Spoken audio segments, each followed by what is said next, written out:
sa lugar kung saan masaya,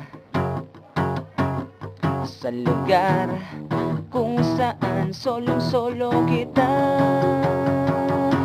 Sumakay ka sa